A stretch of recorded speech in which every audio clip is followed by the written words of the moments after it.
आप सबों के बीच क्यूज कंपटीशन का सवाल लेकर आए हुए हैं। इस सवाल को आप ध्यान से सुने, गौर से सुने और इसका जवाब आप दें। दोस्तों, आपका जो है सवाल रहेगा वो आपके लाइफ के लिए बहुत बहुत ज़रूरी रहेगा और इन सवालों को आप ध्यान से सुने, एक एक करके ध्यान दें कि क्या सवाल पूछते हैं, उसका क्या जवाब होना चाहिए, उसको भी आपको ध्यान में रखना पड़ेगा।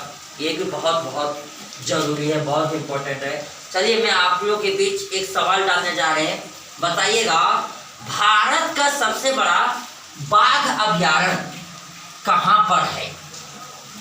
भारत का सबसे बड़ा बाघ अभयारण्य, यानी कहने का मतलब यह है बाघ राष्ट्रीय उद्यान कहाँ पर है?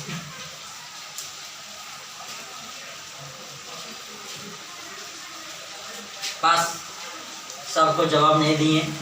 ये आपका जो है आंध्र प्रदेश में है और इस अभयारण्य का नाम है आपका नागार्जुन सागर अभयारण्य। नागार्जुन सागर अभयारण्य। नेक्स्ट सवाल होगा, इसका भी जवाब दीजिएगा। सवाल ये है और आपको जवाब देना है। द नेचुरल हिस्ट्री नामक पुस्तक की रचयिता किसने किया? नेचुरल हिस्ट्री, प्राकृतिक इतिहास का जन्मदाता किसे माना जाता है? प्राकृतिक इतिहास, द नेचुरल हिस्ट्री।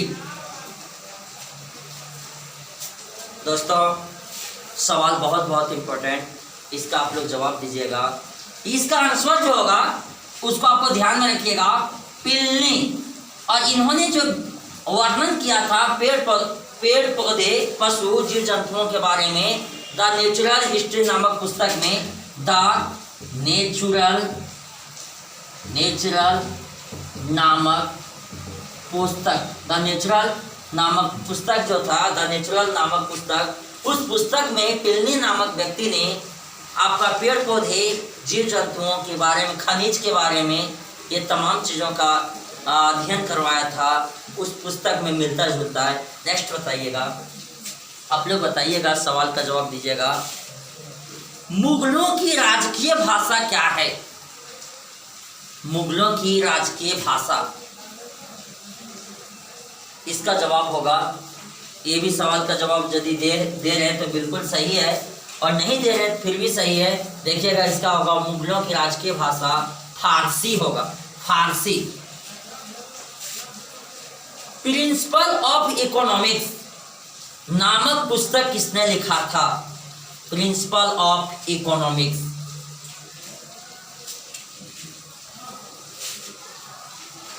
मार्शल। इसको याद रखिएगा, प्रोफेसर मार्शल के द्वारा 1890 ईस्वी में लिखा गया था प्रिंसिपल ऑफ इकोनॉमिक्स। नेक्स्ट सवाल का जवाब बताइएगा।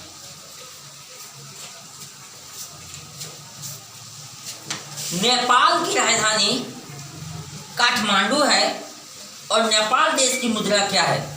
इसको मैं चैनल के माध्यम से भी कभी मतलब नेक्स्ट चैनल में भेजे भी थे, ध्यान दीजिएगा। उसमें ट्रिक्स लिखे थे, सिरी भाने मामा पासे, सिरी भाने मामा पासे रुपया है।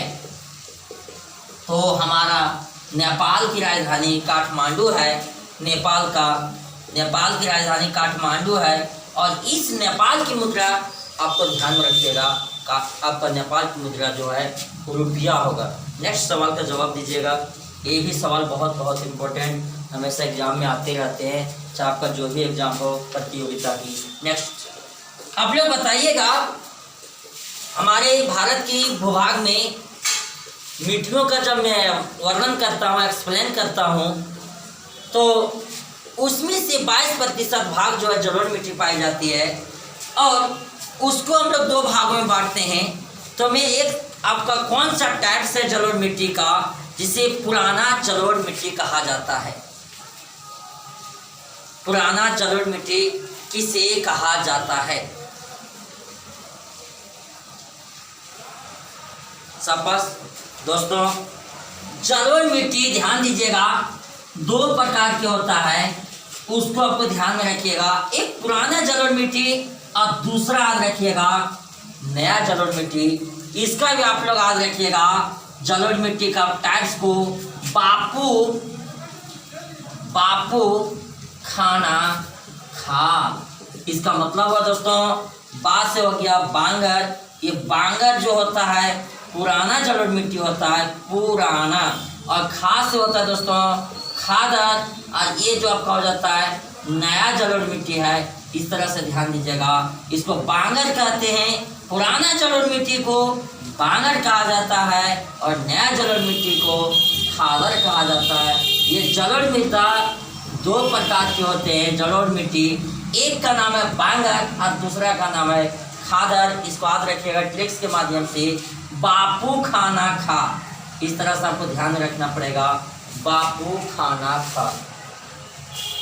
आप लोग बताइएगा किस विटामिन के अभाव से मनुष्य में बंझापन रोग या प्रजनन शक्ति या जनन शक्ति समाप्त हो जाती है? वह कौन सी विटामिन है जिसके कारण मानव में बंझापन रोग हो जाता है या प्रजनन शक्ति समाप्त हो जाती है? ये बताइए। विटामिन के जो गलत है वो रक्त से संबंधित है। जो विटामिन डी ये भी गलत है, इरिगेटस का संबंधित है। के तो सर जी बताएं ये भी गलत है, रक्त का थक्का जमने वाला। विटामिन ई होगा जिसका रासायनिक नाम टैकोफेरॉल होता है। विटामिन ई का रासायनिक नाम, उसका नाम होता है टैकोफेरॉल। ध्यान दीजिएगा दोस्तों। इसकी कमी में अभाव में मानव में बंझापन रोग होने लगता है। बंझापन या जनन शक्ति समाप्त या प्रजनन शक्ति समाप्त। ये चीज़ों को ध्यान में रखिएगा। विटामिन ई का केमिकल नेम टैकोफेरॉल मैं नेक्स्ट चैनल के माध्यम से भेजे भी है। विटामिन का रासायनिक नाम, केमिकल नाम रक्त एक टॉफी। इस पर भी हम लोग चर्चा किए हैं। रक्त एक टॉफी, retinol, thiamine, ascorbic, calcium, tocopherol और फिलोकेनिन। ये भी आपको ध्यान में रखिएगा। ये भी बहुत ज़रूरी सवाल है और आपको एग्जाम में हमेशा अक्सर आते रहते हैं। नेक्स्ट सवाल का जवाब दीजिएगा दोस्तों।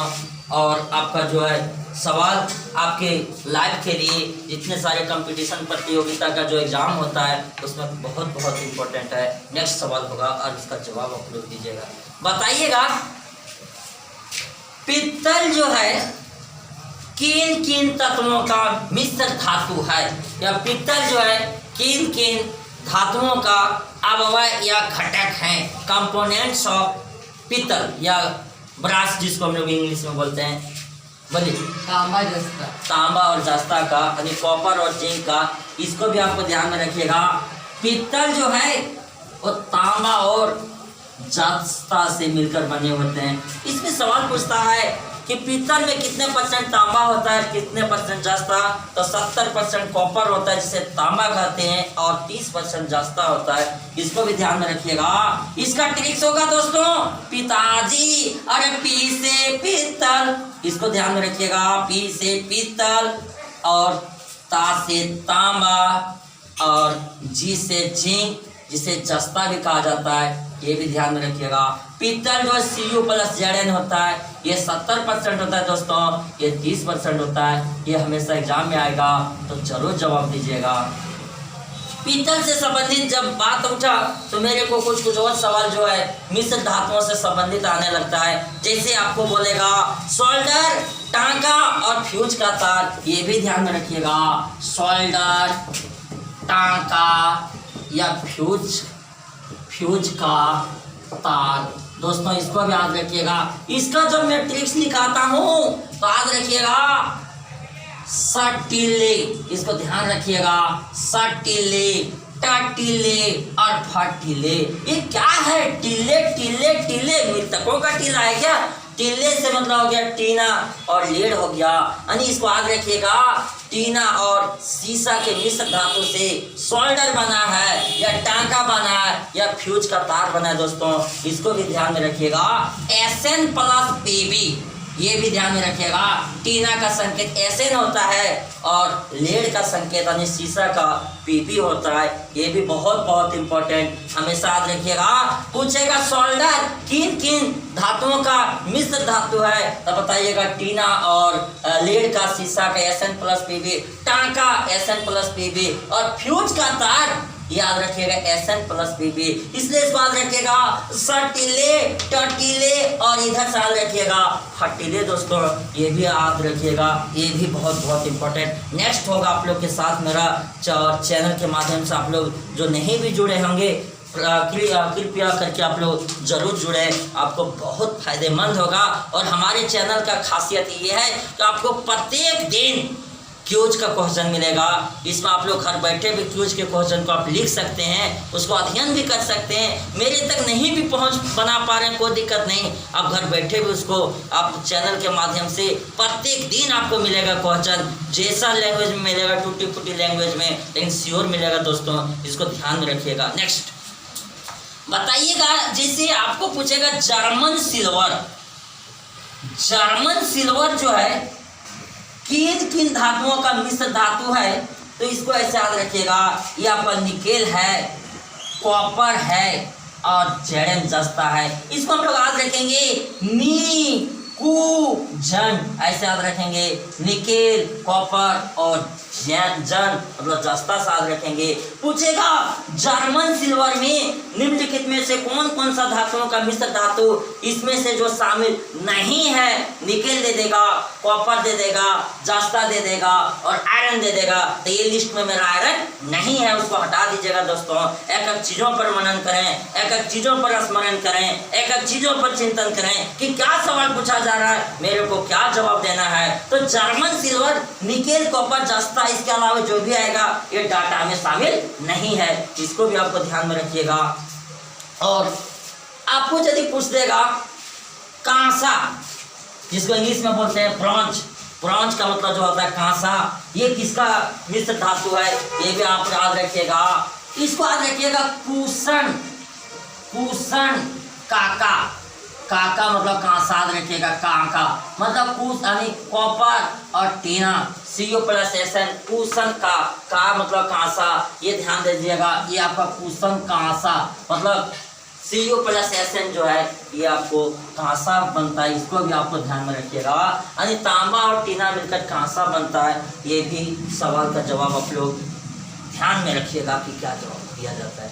आप लोग याद रखिएगा क्षुद्र ग्रह किन दो ग्रहों के बीच है। क्षुद्र ग्रह, क्षुद्र ग्रह जो है लिख दे रहा हूं, क्षुद्र ग्रह, क्षुद्र ग्रह किन दो ग्रहों के बीच है। क्षुद्र ग्रह,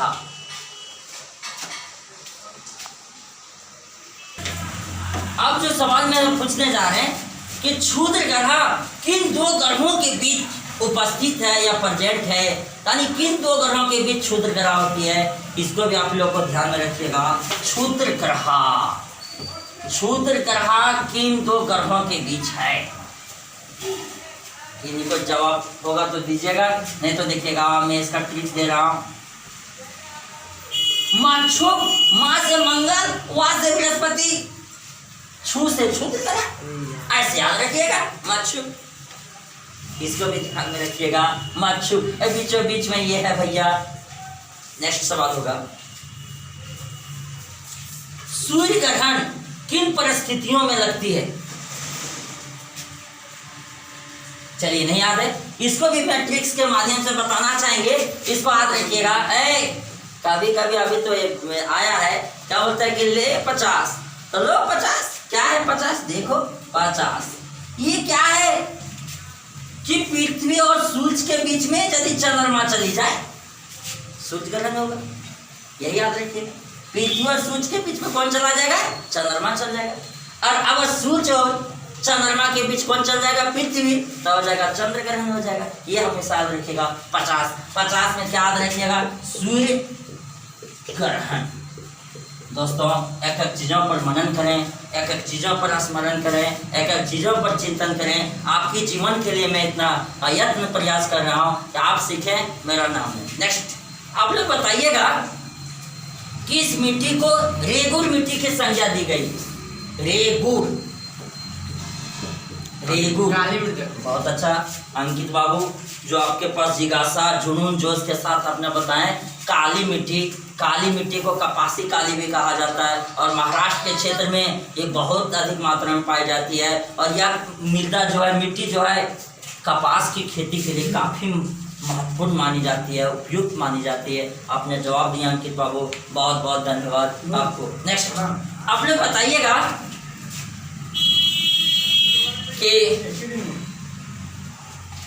घनत्व का एसआई मात्रा क्या होता है? घनत्व, जिसको इंग्लिश में बोलते हैं डेंसिटी, और डेंसिटी बराबर घनत्व बराबर होता है द्रव्यमान बटा आयतन होता है, मास बटा वॉल्यूम।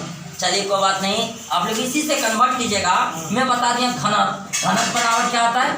द्रव्यमान बटा आयतन। तो एकदम आराम से निकालिए। द्रव्यमान को केजी में मापते हैं और आयतन को इस चिन्ह का मतलब हो गया प्रति मीटर क्यूब, केजी पर मीटर क्यूब। इसको ऐसे भी लिख सकते हैं केजी पर मीटर क्यूब, ऐसे भी बना सकते हैं।